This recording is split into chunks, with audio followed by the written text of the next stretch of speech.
This video is about describing the process of C3, C4, and CAM pathway of plants.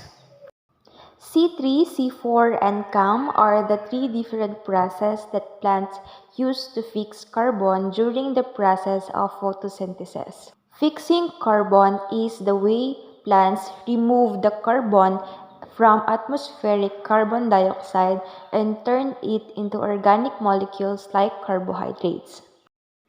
Photosynthesis is the process by which plants capture the energy of the sun to make carbohydrates, but there are minor variations in how plants do this, depending on the environment in which the plant lives.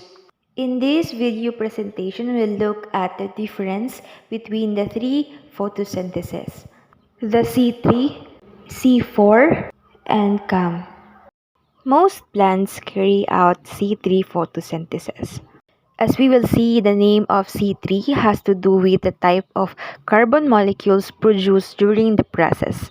C3 photosynthesis occurs in the mesophyll cells of the plant, which are located just under the surface of the leaves and other tissues. During C3 photosynthesis, CO2 is taken up and transported directly to the Calvin cycle, where it is fixed into three carbon molecules, thus named C3 if the stomata are open. Ang CO2 ang mag-moves in, however, ang oxygen ang mag-moves out of the cell. But under the hot or dry conditions, when the stomata are closed, oxygen accumulates, which inhibits the amount of C3 that can be made. Some plants have involved an adaptation that allows them to be successful in hot or dry conditions. These plants carry out C4 photosynthesis instead of C3 photosynthesis.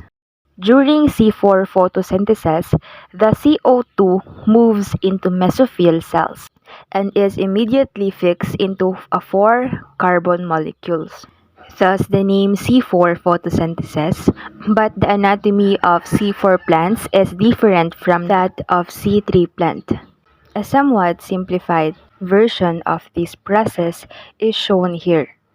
In C4 leaf, chloroplasts are located in mesophyll cells, but they are also located in bundle sheath cells, which surround the leaf vein.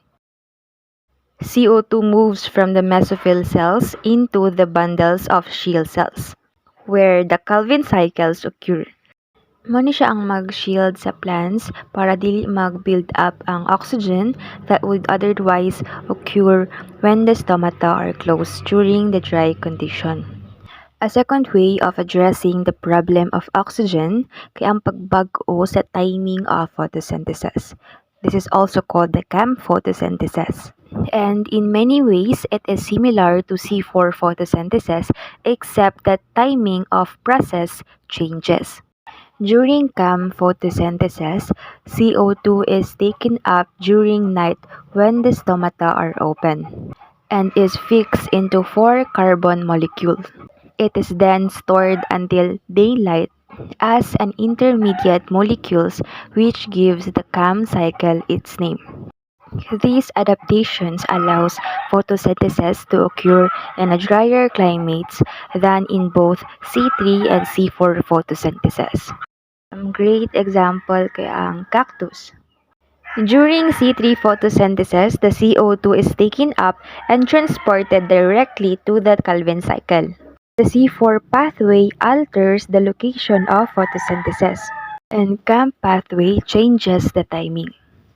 Both of these adaptations allow some plants to survive in environments that are less ideal for the typical C3 plant.